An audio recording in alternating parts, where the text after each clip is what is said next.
Welcome to this episode of Locked In. In this episode, I'm going to be taking my Pateron redwood and trying to see if I can simply come up with an easy way to swap between my dropper seat post that I installed. This is a Trans X Kitsuma 90mm dropper, great for any shorter riders, for your city bike, your mountain bike, or your gravel bike, or your flat bar gravel bike. And I want to be able to swap it with my Redshift shock stop seat post. This is just so I can swap between the two, because sometimes the terrain is not as crazy or steep where I need a dropper, and I'd rather just have some ride compliance out of the saddle. I really do like this. I am going to be having a review for the Trans X on my channel, and I already have one for the shock stop seat post if you're interested in that. So in this video, I'm going to be trying to come out with the cleanest creative solution to leave the routing and the cable for this dropper seat post somehow still attached to the bike in a clean looking way. So from the drive side of the bike, ideally you won't be able to see it. So I can quickly swap between the two, just basically removing the cable from the dropper itself, since this is externally routed, pulling that out, swapping this in, and then being able to quickly reattach it later. So I don't know if this is going to work, but you're going to follow with me. So let's get started.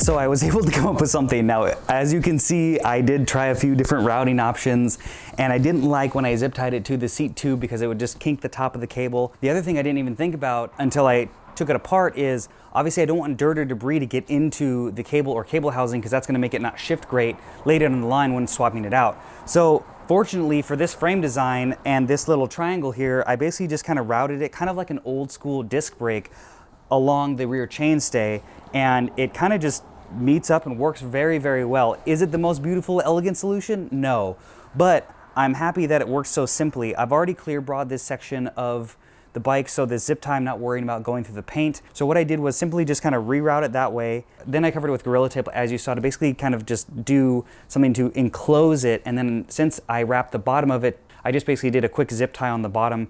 Now what I'm hoping, and I'm gonna go do right now, and I'll be reporting back once I do a ride on this, is see if this one holds on to itself. Now, yes, this isn't the most quickest way to just directly swap it, but in my head, most of the time if I was gonna do this and recable it, one, that's gonna add a lot of time. Two, that's going to basically burn a shift cable, because you have to cut it every time you do it at the end.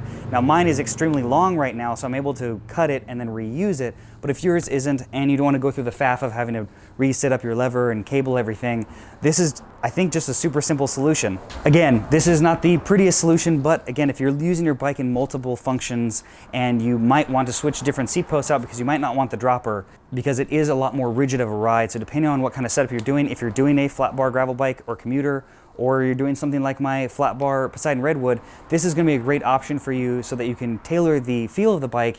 And again, the dropper is not going to be the greatest option for some of the terrain you're going to be riding that may be bumpy, where you're going to be riding a lot more flat road or flat-ish, to where this seat post is probably going to add a little bit more comfort than a rigid dropper seat post. So let's go try this out and see if this little hack sticks on.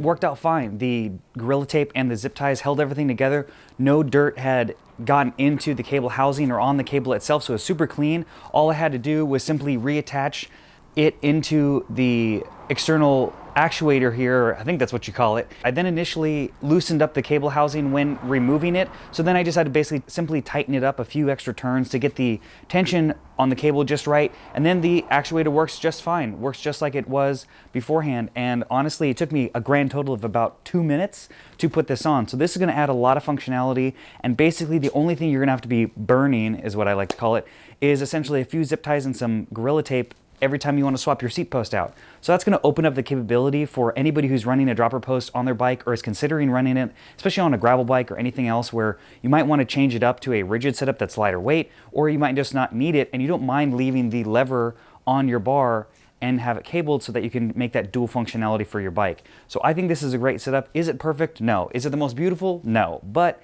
it's a lot simpler than recabling a dropper lever every single time you want to install it onto your bike if it's not something you think you're permanently going to want or might not need to use all the time. So I hope you like this video. Please comment below if you have any of your own videos with cool budget hacks for any style of bike that you have at home. I'd love to watch them. And if you haven't subscribed to this channel already, please do, and give this video a like, turn notifications on so you can see all the cycling content I put out on this channel, as well as you can follow me on Facebook and Instagram. Links for that are in the description below, as well as you can support Locked In via my Spreadshirt Store where I sell my Slow But Look Pro and Is My Bike Okay merchandise, as well as offer Zoom one-on-one consultations for anything cycling related for my top 2 tier levels on Patreon. And lastly, thanks for watching this episode of Locked In.